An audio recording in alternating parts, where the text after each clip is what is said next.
All right, all right, all right, all right. Hopefully we're all good here and everything's set up. Make sure this is okay.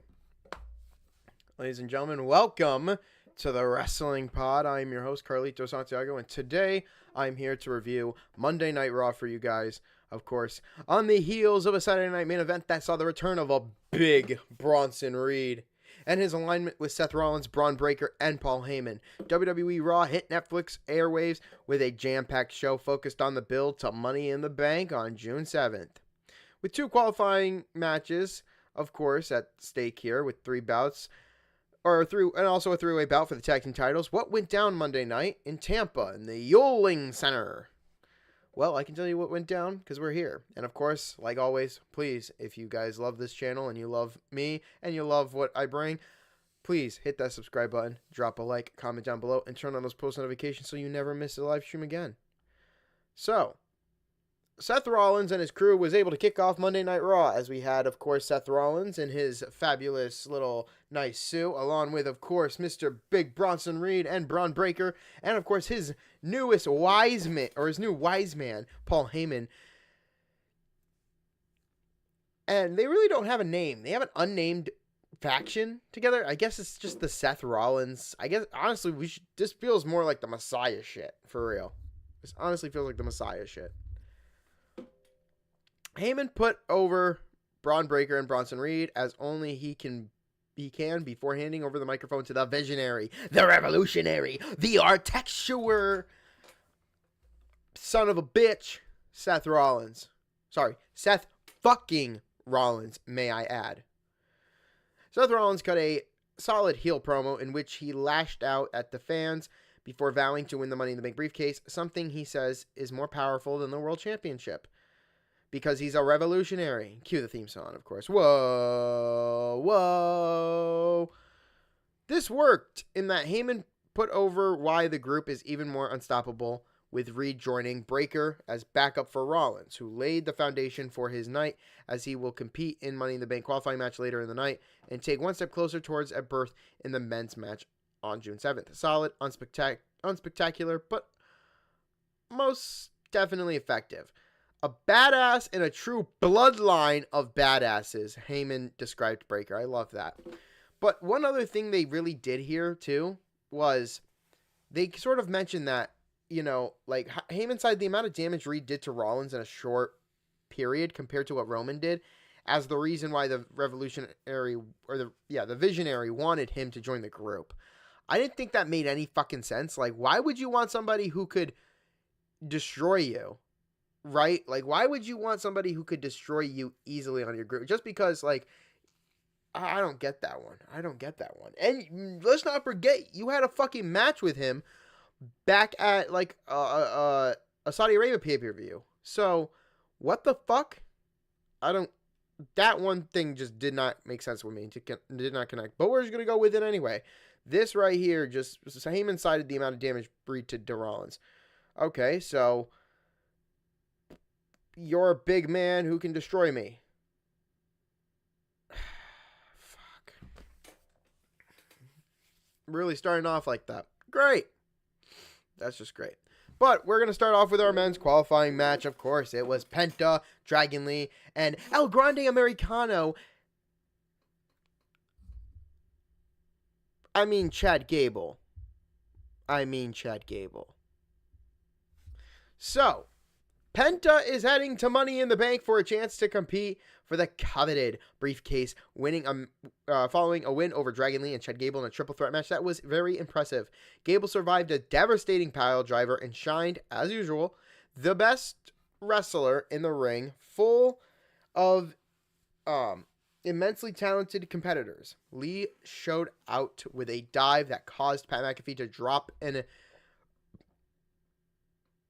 I'm not even going to fucking do it. All I'm going to say is that this is what you can see right here. Obviously, I kind of figured Penta's now there. And, of course, you guys could already figure it out since it's already, there. But we'll get to that.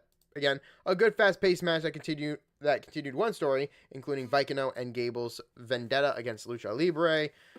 Vikingo to Gable's vendetta against Lucha Libre, and putting Penta on the path to a ladder match on June 7th that he could very well be the star of. And of course, this standout in that match. And I'll break that down in my predictions next week. So you guys will get that. But this is graded, of course, a B. And I agree with this. Clever booking here from Triple H as he programs Gable against two luchadors to keep that story going, all while determining which competitors will enter the Money in the Bank. True.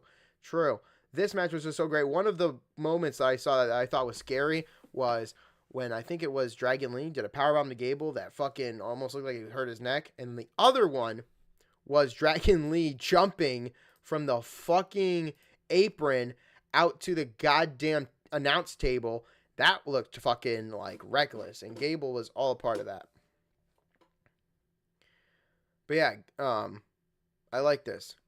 Liv Morgan's back. Liv Morgan returned, walking in on Roxanne, offering Dominic chicken nuggets and a shoulder rub. She vowed to address that, but not before convincing Adam Pearce to give her a Money in the Bank qualifying opportunity. Back in the arena, though, Rusev returned to the ring, this time for a contest with an outmatched, undersized Akira Tozawa. So this was a squash. So no grade there. No grade for squashes. Fuck that shit. After the match, Rusev continued his brutal assault by not breaking the hold, of course, until Sheamus made the save. The intense stare down ensued, leading to the heel backing down and exiting the squared circle. The Celtic Warrior versus the Russian Redeemer. Give us all of this. Yes, please. Let this be a match for Money in the Bank. This would be perfect. You set this up. This would be great. You can see the story is set there. Rusev comes in. He wants to try to bully people, wants to try to make people feel weaker, and he was going after what is his. Sheamus has been on a grind so far. Hell, fuck this. Next week on Raw, give us Sheamus and fucking Rusev, man. I'm all for it. So A for Morgan's return and Mysterio's precautious position. So be careful on that. Finn Balor also was incredibly pleased with himself that he stirred things up within the Judgment Day, potentially putting an end to Morgan and Mysterio's control within the group. Ha ha ha ha. Feels like the circle. Go check that out on Netflix. Sheamus may be the most selfless, genuine star on the roster, always willing to work with anyone in any program, even if it means he will likely lose. Not many former champions embrace that role. Sure. Oh, yeah, Sheamus is a really good person. Honestly, I had a counselor when I was in camp who was a wrestling fan, secretly a wrestling fan. I was like, really? And her favorite wrestler was Sheamus. Apparently, she was dating a guy who was a big wrestling fan, and she was fucking into it, and she liked Sheamus. She is also Irish. I'm also Irish, so don't you love it? Love's always in the air. But speaking of love, there is no love when it comes to the fucking New Day. So, the New Day's Kofi Kingston and Xavier Woods defended the Raw Brands tag team titles against the Creed brothers, Julius and Brutus, and the War Raiders, Eric and Ivar, in a second three-way match of the evening. The two heel teams formed an alliance at one point, opting to work over the War Raiders and take the former champions out of the equation, leading to a sustained heat spot as they beat down and brutalized Eric. A hot tag to Eric sparked a babyface comeback that saw the big man toss his opponents around the squared circle. As the action broke down, the champions did as they have done throughout the heel run, winning the match by seizing an opening. This match was perfectly fine and featured some of the hard work from all six men involved, but there's a lack of investment, and that also indicates of the creative team's need to focus on stories and characters development that extends beyond 2 or 3 teams fighting for gold. Exactly. You want to be able to have a team go after the New Day tag team titles. You don't want to put them right into the pile. You want to be able to build up to this. You got to put a team together, maybe. You know? This is why SmackDown's tag team division is better than the Raw's men tag team division. But they got to be doing something with it. I do respect and like effort. I do like the effort. I respect the effort, too. The crowd did not care much about this one. Something that is massively disappointing given the talent involved. We got, of course, to a Gunther J. Uso promo. This was off for me. This is when I kind of was like, okay, I'm kind of turned off. Because it's almost the same crap. Before Jey Uso could address his Money in the Bank match with Cody against John Cena and Logan Paul, Gunther interrupted and addressed his upcoming title match on June 9th in Phoenix. So, if you guys don't know, June 9th is going to be the Monday after the Money in the Bank, and that's going to be a show to watch. So I would lock yourselves in for that match to watch. It's going to be in Phoenix, so look out. The ring general calmly and smugly vowed to take back his title, while Uso reiterated that he fights for the people who fought for him. It was more of the same that we have seen out of these two, which should be expected given the 10-week prep that went into WrestleMania. Actually, that's an overstatement. It wasn't a 10-week prep. Unless you're really counting Royal Rumble and fucking Elimination Chamber. It's more of a 7-week prep. But what the fuck ever. It is highly unlikely that Uso loses, as the big money match appears to be a showdown with Rollins, presumably as soon as SummerSlam. But do not count out a screwy finish that protects Gunther, who is one of the most believable and legitimate competitors on the roster. Now again, this will bring right back to the ending of the show, and of course, this thing here. This statement right fucking here. So, C+ promo, agreed, and then same shit with the tag team. Again, effort, but again, this is also the same crap we're hearing. You know, it's really I was turned off by it. I was not invested. Kairi Sane and Liv Morgan was up next. Liv Morgan wanted a match, and Kairi Sane found herself wanting a match with Liv tonight. The product of a backstage confrontation, the returning Liv Morgan squared off with a former tag team and, of course, NXT Women's Champion, Kairi Sane. A competitive match saw Morgan dominate through the commercial break and appear to have victory in hand at one point. Late in the match, though, Sane set up for the insane elbow, only for Roxanne to come out of nowhere and shove her off the top rope. An immediate argument came with Raquel at ringside, distracting Morgan, allowing Zane to stack her up 1-2-3 victory. Roll up, and that's it. The look on Morgan's face and her displeasure for Prez's interaction with Mysterio early in the night suggests that there is a blow coming sooner rather than later. In terms of giving Perez something significant to do on the main roster while providing fans a fresh new feud, it works. Now, it's fascinating that you bring this up. It's fascinating that they brought this up. In terms of giving Roxanne something significant to do on the main roster while providing fans a fresh new feud, it works. Well, hold on. Right here, this statement. In terms of giving Roxanne something significant to do, ladies and gentlemen, if we do not see right on the screen here, Roxanne's in the Money in the Bank ladder match. So I can already tell you one of my predictions early on will be Roxanne Perez. Roxanne Perez is a standout in the Money in the Bank women's match, and I honestly think she might get it. But again, we still got a couple more competitors to get into that Money in the Bank, so we gonna find out when we gonna find out. Finally, Zane earned a win she needed after last week's loss to Rhea Ripley I think it was from Rhea Ripley, right? Was it? Oh, I think so. I'm sorry. I'm just tired, guys. I'm tired. Yeah, I think it was from Rhea. Though the creative team will have to work hard to remind the fans why Zayn is special talent, because right now they are struggling to connect and invest. And that is true. Connecting and investing with the fans, especially with a character like Kairi Sane, is going to be hard, especially if she's not in a tag team. So when Asuka gets back, I don't know when, but you might need to do something there.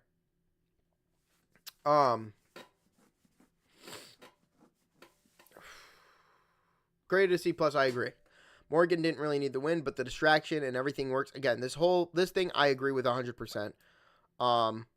There is some truth to this part, like in terms of giving Roxanne something to do on the main roster while providing fans a fresh new feud. This whole thing works, but again, like I'm suggesting that I'm suggesting that Perez wins the Money in the Bank. Back to another thing here. Is we got to see Lyra Valkyria do the best promo work that she could do before. You know, this is the build-up to Backlash. Now she's doing kind of almost the same crap. And it's almost the same alphabet soup. Alphabet letters coming out of her mouth. Becky's no talent either. Becky's trying to keep it as calm and as chill as possible, but you know how Becky is. The women's IC champion, Lyra Valkyria, took to the squared circle to address her upcoming match.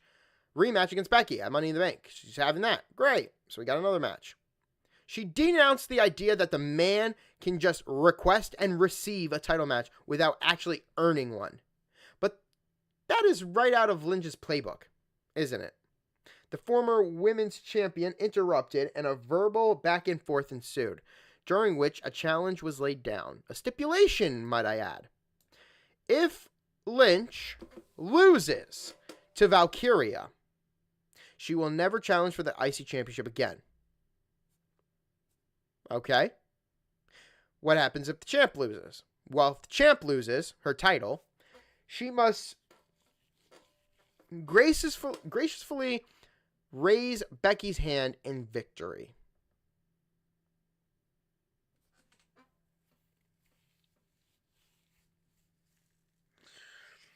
Oh my God.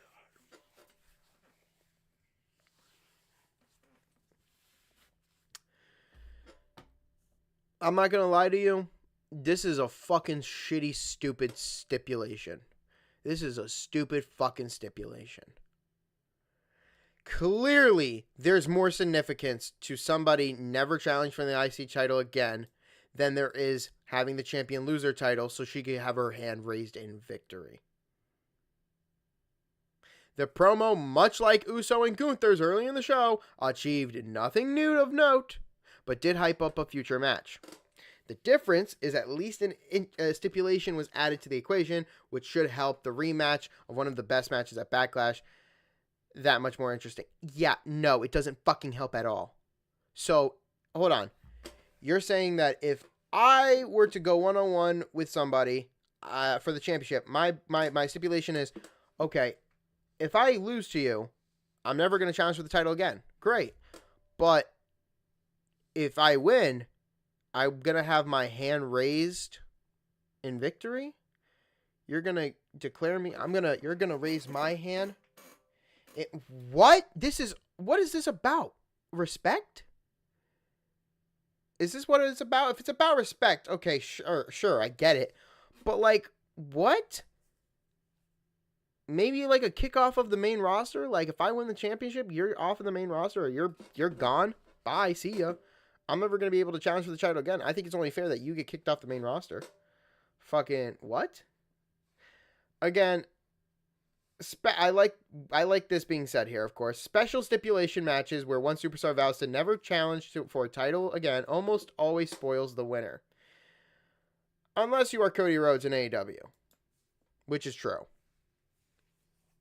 Also backstage, Karrion Kross stopped Sami Zayn on his way to the ring, looking to further the mind games he has played with him for months, telling him that he will never be champion. Zayn walked away, but not without vowing to deal with Karrion Kross later. So, we're going to get to that at some point. I can't wait for that to happen.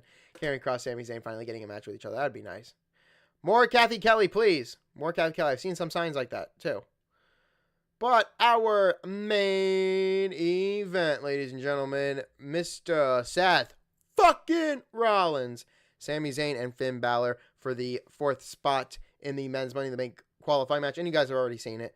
So, of course, Seth Rollins is able to punch his ticket to Money in the Bank on June 7th. If I see June 7th pop up one more time, I think I'm going to fucking lose it.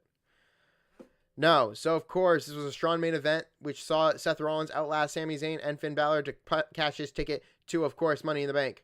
Late in the match, Zayn appeared to have the victory in hand, but when Bronson Reed and Braun Breaker made their presence felt, they leveled Zayn on the outside, leaving Rollins to benefit from a misguided attempt and an interference from Dominic Mysterio by delivering a stomp on the chair. Seems familiar, doesn't it? Seems familiar, doesn't it? Isn't that like what Damian Priest did? Right? Isn't that what like Damian Priest did? I think they really were going to try to turn Finn Balor into a babyface, guys. And I've been waiting for it. It's been too goddamn long. They need to turn Finn Balor into a babyface. Somehow, some way. And if this is where they're going to do it, they should do it. They should really fucking do it. The victorious Rollins demand his henchmen beat down Zayn and Uso, who had come to his friend's aid only for Punk's music to play. Psh, like Mussolini! With the heel sent to cut Punk off, the straightest superstar attacked Rollins from behind, leveled him with a go to sleep, and stood tall, ran out of the ring, climbed up the fucking stairs, and was like, "What now, bitch? I'm Chicago-made Punk. Fuckheads." A crowd-pleasing main event coupled with Punk getting a measure of a little pound of flesh, you could say, a little pound of flesh, and thus furthering the vendetta with his rival's faction, made this an incredible, effective close to the show. And of course, I think it was great too. I think having Rollins win is great. I wanted Balor to win. I thought this would be a good way for Balor to kind of, if you think about it, like look at the talent. If you had Balor in there, it makes sense with him and Penta, you know. But I think they're gonna have Penta. They're gonna have Chad Gable dress up as that El Grande Americano and fuck Penta over. And then who else knows? Who else knows who's gonna get up in there? Again, 3 of the most significant stars of the last 20 years matched up here, and it was just another Raw main event, dude. It was fucking, perfect, perfect, perfect, perfect. So what was the show overall? Well, there was some hits and misses on this week's show, which was nowhere near as strong as last. The tag team division got screen time, but the creative deficiencies that exist within it at this point are apparent from the lack of crowd investment. The 2 promos in the second half of the show did not really further anything of note, despite setting up what should be some fun championship matches. Counteracting those disappointments was some quality triple threat action in Money in the Bank qualifiers, and the latest in the rapid deteriorating relationship within the Judgment Day. Split the difference and say the good outweighed the bad, and the bad weighed out the ugly. So we could say that this is graded a B-. Fair enough. Fair enough. Raw was not that bad. I think they missed a couple of things. Again, creatively, they missed on the tag team spots. The promos, which didn't really do anything to further anything. They wanted to remind fans that, hey, just remember, like, after Money in the Bank, Uso's got to defend his title against Gunther. Oh, my God. They wanted to do more with the Money in the Bank, which I like. I like that they're furthering this, especially in the form of triple threat matches, something Vince would not do at all. So the fact that Triple H is doing it, I'm proud of that. Creative direction for Kairi Sane. Lack of crowd investment. That's another thing. So they need to kind of work their creative. So to point their creative, they got to focus a little bit more on the tag team. And, of course, some of the women's superstars. Like I've said before. They have to also connect and invest more into their programming. More of, like, if you're gonna connect and invest, you want to connect fans with these superstars, you got to make them feel real. You got to make them feel real to them. Honestly, like, you have to make, like, it's got to be some real shit. Like, you can't just expect them to be like, oh yeah, I'm feeling you, I'm with you. You got to make them feel, and then invest that, make that, keep going with it.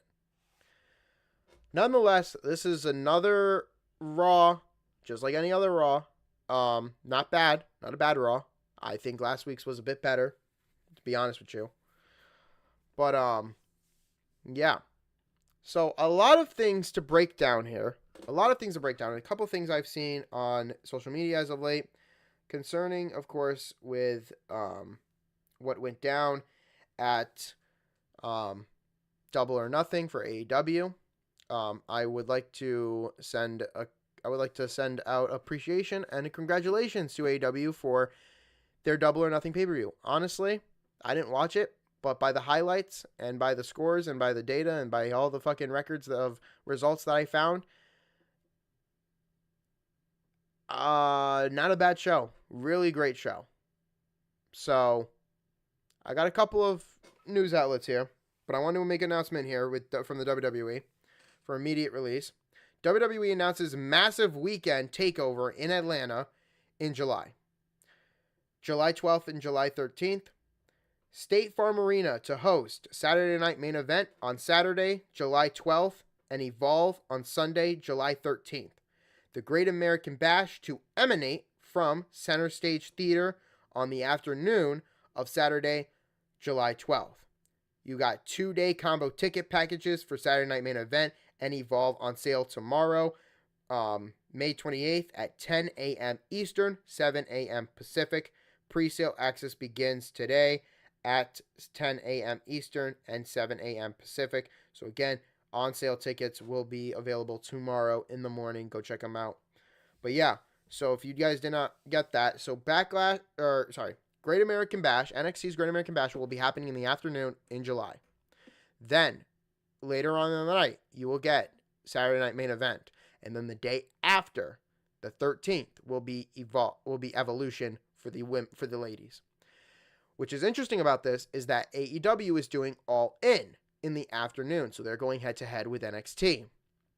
And then WWE is gonna follow up with Saturday Night Main Event in Atlanta. So all of this is gonna be chaotic, and everybody is so talking about what AEW is gonna do, what WWE is gonna do.